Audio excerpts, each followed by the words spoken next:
morning. So a little anecdotal type of devotion this morning. And I couldn't help but think of the relationship between a trip I just made to bring some power tools that my dad gave me from Virginia back to Burkholz.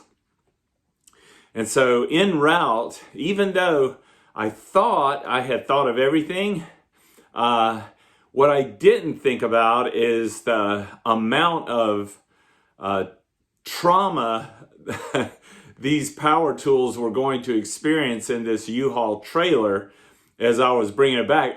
Honestly, I thought I had battened down all the hatches and I thought everything was going to be fine. What I didn't count on is the things you don't know until you experience them, is that the vibrations from that thing just going 500 miles over the road loosened every nut and bolt imaginable. And some of them even loosened to the point of just falling out.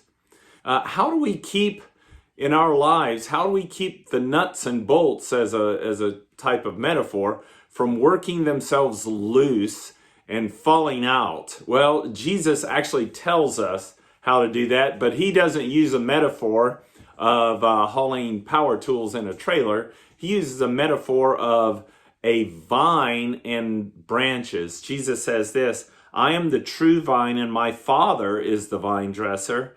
Every branch in me that does not bear fruit, he takes away. And every branch that does bear fruit, he prunes, that it may bear more fruit.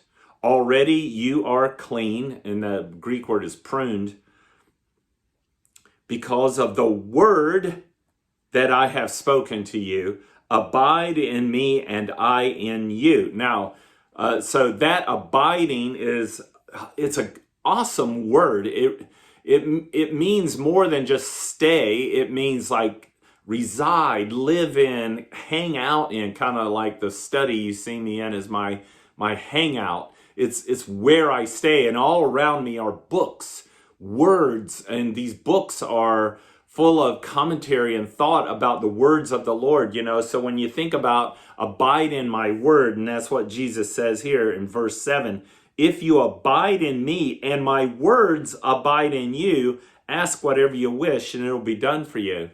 So whatever you desire, it'll be done for you. Why? Because you'll desire the things that God gives you to desire. So it isn't a guarantee that, okay, whatever I want, like winning the lottery, will come true if I just read Jesus' word all the time. No, Jesus' word changes us.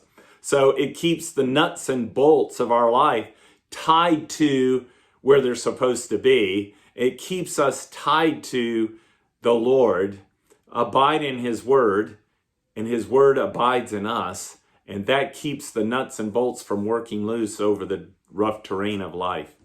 Amen.